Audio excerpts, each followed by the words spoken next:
नमस्कार, जनता न्यूजमध्ये स्वागत आहे. तुम्ही पाहताय जनता न्यूज, आवाज जनतेचा. मुंबईतील पवई येथे 750 कुटुंबियांची घरे हिरानंदानी बिल्डर व प्रशासनाने ऐन पावसाळ्यात बेकायदेशीररित्या पाडली आहेत. त्यांच्या निषेधार्थ भारतीय बौद्ध महासभा समिती कारंजा तथा वाशिम जिल्हा कार्याध्यक्ष यांच्या नेतृत्वात कारंजा तहसीलदार यांच्यामार्फत महाराष्ट्र राज्याचे राज्यपाल यांना निवेदन देण्यात आले आहे.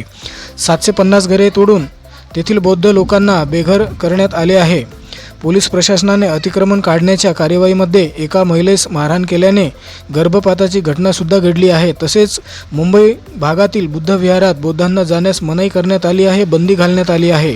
ही बाब अतिशय गंभीर आहे व माणुसकीला काळिमा फासणारी आहे. म्हणून अशा बेघर उद्ध्वस्त करणाऱ्या महानगरपालिका अधिकारी व बौद्धांना विनाकारण मारहाण करणाऱ्या पोलीस अधिकारी यांच्यावर ॲट्रॉसिटी ॲक्टनुसार गुन्हे दाखल करण्यात यावे, अशी मागणी निवेदनाद्वारे तहसीलदार यांच्यामार्फत महाराष्ट्र शासनाला करण्यात आली आहे. त्याप्रसंगी भारतीय बौद्ध महासभा समितीचे वाशिम जिल्हा कार्याध्यक्ष रंगराव सेजव, छत्रपती मनवर आणि असंख्य पदाधिकारी कार्यकर्ते उपस्थित होते.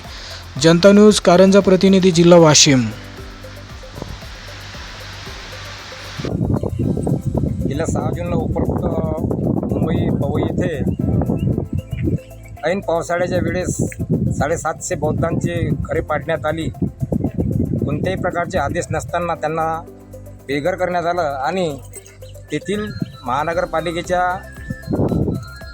आदेशानुसार आणि तिथली पोलीस प्रशासनाच्या आदेशानुसार तेथील बौद्ध बांधवांना बेदम क्रूरपणे मारहाण करण्यात आली. त्या मारहाणीमध्ये एक महिला गर्भपात झाला त्या महिलेचा. एवढं त्या ठिकाणी क्रूरपणे मारहाण करण्यात आली. त्याचप्रमाणे बौद्धांचे अस्तित्व असणारे बौद्ध विहार हे प्रार्थनास्थळ आहे बौद्धांचे, आणि त्या बौद्ध विहारात बौद्धांना जाण्यास मनाई करण्यात आली आणि त्या ठिकाणी एक छावणीचं रूप या प्रशासनाने दिलेलं आहे. आणि त्यांचा निषेध म्हणून आम्ही सर्व मान्यवर पदाधिकारी या ठिकाणी तहसीलदार साहेब, माननीय तहसीलदार साहेब यांच्याकडे निषेध आणि त्यांच्यावर ॲट्रॉसिटीचा गुन्हा नोंदवण्याकरता याची मागणी करण्याकरता या ठिकाणी निवेदन दिलेलं आहे.